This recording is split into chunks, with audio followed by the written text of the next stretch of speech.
चलिए मैं कुछ एक आध अपने कलाम पढ़ता हूँ, फिर एक बार जैसा आशीष भाई ने कहा रायगानी, तो रायगानी पढ़ देते हैं। चलिए महबूबा का खत रहने दीजिए। रायगानी एक नज़्म है, पाकिस्तान के शायर हैं शोएब मुगीरा सिद्दीकी साहब की।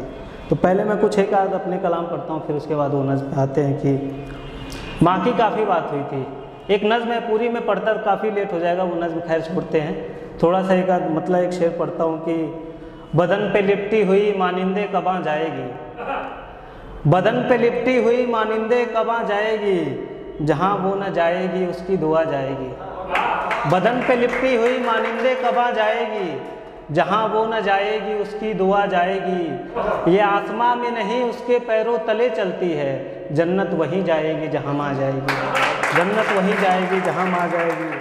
और कुछ एक जैसे कैमरे वाला इन्होंने चिराग शर्मा भाई का बताया, उस पर एक ख्याल हुआ था मेरा कि कितने जलजले दिल पे मेरे एक साथ रखती है, कितने जलजले दिल पे मेरे एक साथ रखती है, वो जब फ़ोटो खिंचाने को कमर पे हाथ रखती है, वो जब फ़ोटो खिंचाने को कमर पे हाथ रखती है।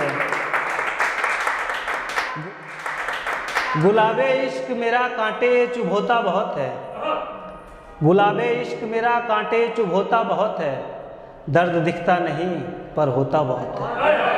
गुलाबे इश्क मेरा कांटे चुभोता बहुत है, दर्द दिखता नहीं पर होता बहुत है। इसलिए मैं तुझसे मिलने से कतराता हूँ, इसलिए मैं तुझसे मिलने से कतराता हूँ। बिछड़ते वक्त मेरे यार तू रोता बहुत है, बिछड़ते वक्त मेरे यार तू रोता बहुत है। मैं सोचता हूँ ये खुद को समझाते हुए, मैं सोचता हूँ ये खुद को समझाते हुए, मैं कितना गिर गया हूँ उसको गिराते हुए। मैं सोचता हूँ ये खुद को समझाते हुए, मैं कितना गिर गया हूँ उसको गिराते हुए। और मेरी उंगलियाँ आँखों से ज़्यादा रोई हैं, मेरी उंगलियाँ आँखों से ज़्यादा रोई हैं, तेरी तस्वीर को गैलरी से हटाते हुए, तेरी तस्वीर को गैलरी से हटाते हुए। खैर अब उस नज़्म पे आते हैं। बस आप ना किसी ताली का उम्मीदवार हूँ मैं ना कुछ, बस आप सुनिए, फील करिए। एक फॉर्म है नज़्म, बहुत ज़बरदस्त, मुझे गज़ल से ज़्यादा अच्छी लगती है, इसमें से ज़्यादा तवज्जो मेरा नज़्म पे रहता है कि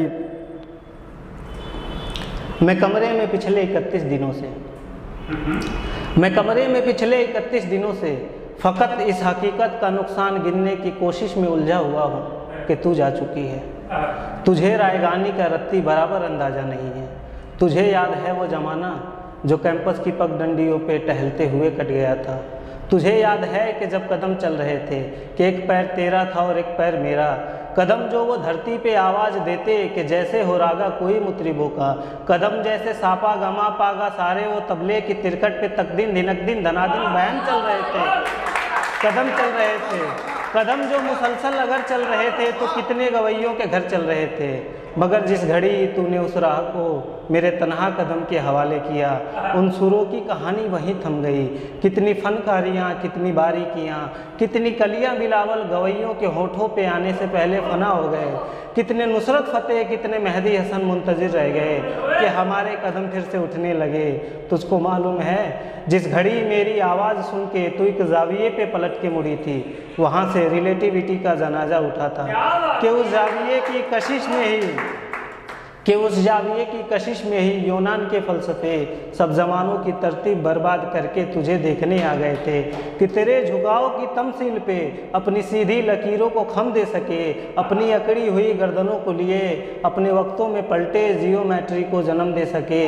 तुझको मालूम है अब भी कुछ फ़लसफ़ी अपने फीके ज़मानों से भागे हुए मेरे रस्तों पे आंखें बिछाए हुए अपनी दानिश में यूँ खड़े हैं कि जैसे वो दानिश का मुंबई यहीं पे कहीं है, मगर मुड़ के तकने को तू ही नहीं है, मगर मुड़ के तकने को तू ही नहीं है।